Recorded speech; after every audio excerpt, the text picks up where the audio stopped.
नहीं है, जहाँ नहीं उग रहे तो नहीं, इसका मतलब वहाँ पॉल्यूशन है। दूसरा एसोसिएशन है माइकोराइजा।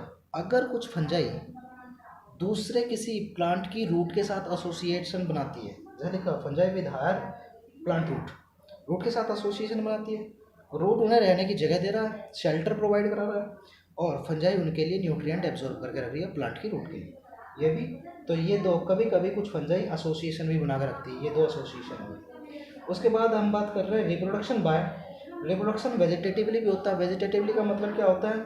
फ्रेगमेंटेशन, एक टुकड़ा कई सारे पार्ट में टूट गया इस तरह के, और हर एक पार्ट ने रीजनरेट करके दोबारा पूरा माइसिलियम तैयार कर लिया। फिजन, फिजन का मतलब क्या होता है? एक स्पोर लाइक है, स्पोर ने अपने दो पार्ट किए, एक सिंगल स्पोर ने, और दोनों पार्ट एक नए स्पोर बन गए और पूरा माइसिलियम तैयार हो गया। यह लिखा हुआ बडिंग, एक बड लाइक स्ट्रक्चर यहाँ अपीयर होगी और यहाँ से फिर एक नया प्लांट निकल जाएगा। तो वेजिटेटिवली भी होता है। असेक्सुअली रिप्रोड्यूस होता है कोनिडिया, इनमें स्पोर्स बनते हैं असेक्सुअली। कोनिडिया जो स्पोर, सेक्सुअली जो स्पोर्स होते हैं उसमें ऊ स्पोर, एस्कोस्पोर और बेसिडियो स्पोर होते हैं। ये आपकी कॉमन चीज़ें आ गई है फंजाई के बारे में। अब हम बात करते हैं इसकी थोड़ी सी और डिटेल। देखिए, थोड़ा सा घुमा रहे हैं मोबाइल को, फोकस कर रहा हूँ मैं इधर।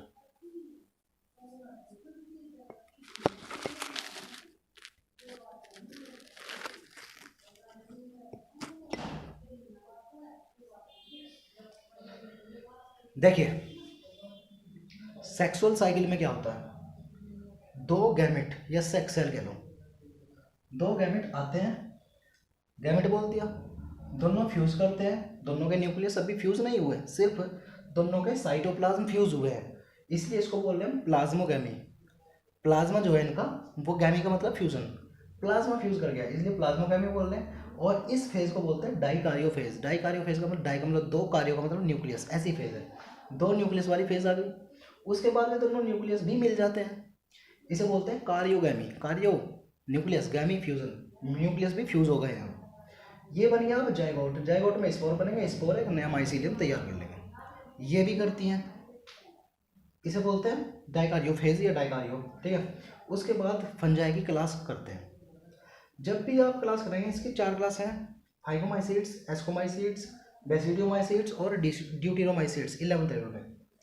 जब भी हम कोई क्लास करेंगे, कुछ जनरल चीज़ें हम यहाँ पे, जो जनरल चीज़ें हमने फंजाई की बताई थी वो लिख सकते हैं आप। यहाँ पे हम सिर्फ मेन बात लिख रहे हैं कि इसमें खास बात क्या है फाइकोमाइसीड्स की, ड्यूटेरोमाइसीड्स की क्या है, एस्कोमाइसीड्स की क्या है, बेसिडियोमाइसीड्स की क्या है। तो फाइकोमाइसीड्स की खास बात ये है कि ओब्लिगेट पैरासाइट, मैंने अभी बताया था थोड़ी देर पहले कि सैप्रोबायोटिक, डेड और डिकेइंग ऑर्गेनिक मैटर के ऊपर ग्रोथ करती है, लेकिन यहाँ क्या लिखा? पैरासाइट। पैरासाइट का मतलब किसी दूसरे लिविंग ऑब्जेक्ट से फूड ऑब्टेन करना। ओब्लिगेट का मतलब टोटली, पूरी तरीके से। तो फाइकोसाइट्स के मेंबर जो हैं वो पूरी तरह से पैरासाइट हैं। एसेप्टेट का मतलब सिनोसाइटिक या मल्टीन्यूक्लिएटेड, यानी कि एक ही इस तरह के स्ट्रक्चर में बहुत सारे न्यूक्लियस है, वो डिवाइड नहीं हो रखा। Coenocytic, aseptate. असेक्सुअल स्पोर जो इनमें, बस ये दो खास बात थी। असेक्सुअल स्पोर जो इनमें होते हैं वो जू स्पोर होते हैं और एप्लानोस्पोर होते हैं। दूसरा, सेक्सुअली साइकिल में ये होता है आइसोगैमी, एनिसोगैमी, ऊगैमी। देखिए, एनिसोगैमी क्या है? जैसे ह्यूमंस में ये स्पर्म और ये ओवा, दोनों गैमेट डिफरेंट है मॉर्फोलॉजिकली, दिखने में। तो अगर दोनों गैमेट अलग है तो उसे बोलते हैं एनिसोगैमी। दोनों गैमेट फ्यूज करने से पहले दिख रहे हैं आपको और दोनों सिमिलर है बिल्कुल, तो होता है आइसोगैमी। या फिर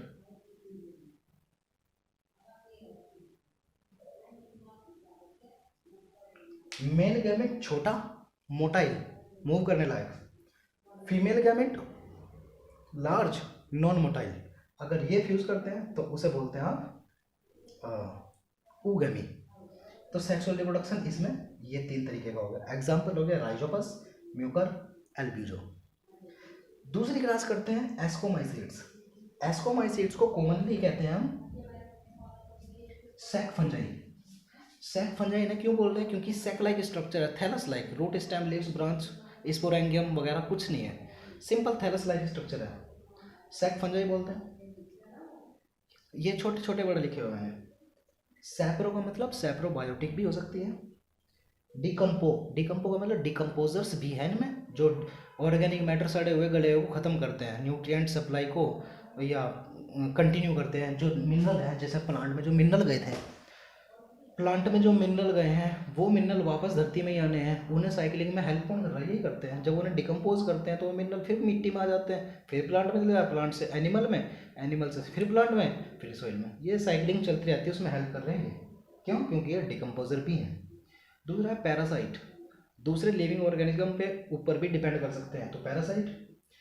चौथा है कोप्रोफिलस, पूरा ये लिखा हुआ मैंने। कोप्रोफिलस का मतलब होता है डंग, गोबर के ऊपर उगने वाले, कोप्रोफिलस भी हो सकता है। लिखा हुआ है सेप्टेट, मल्टी न्यूक्लिएटेड नहीं है यहाँ पर। इनके स्पोर जो है कोनिडिया और एस्कोस्पोर है इनके, जो ये है। एग्जाम्पल है एस्परजिलस, क्लेविसेप्स, न्यूरोस्पोरा। और इनकी बात पफलेस और मोरल्स जो है ये एडिबल, खाने लायक होती है। अब 2 क्लास और बची है, थोड़ा सा और मूव करा रहा हूँ उस साइड, देखिए आप।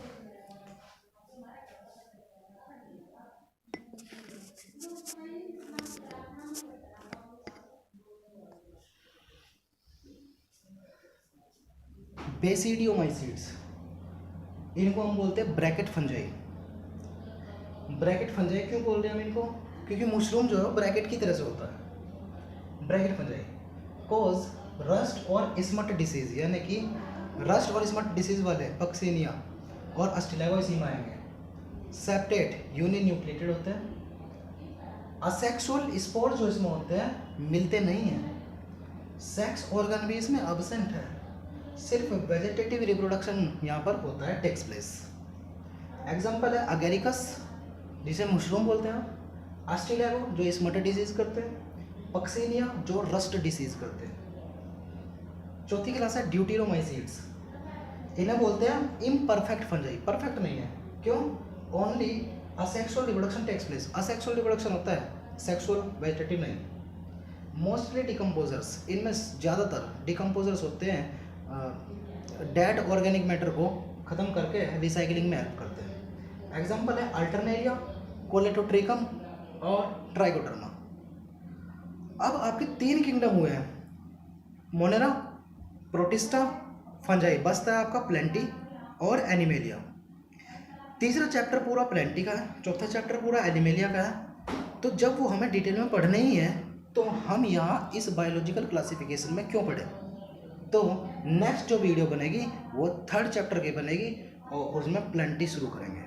प्लेंटी जब पढ़ना ही है तो पूरा डिटेल में पढ़ो, ठीक है? तो वहीं से शुरू करेंगे। इसके रिलेटेड कोई क्वेश्चन है कमेंट बॉक्स में आइए और पूछिए। जय श्री राम।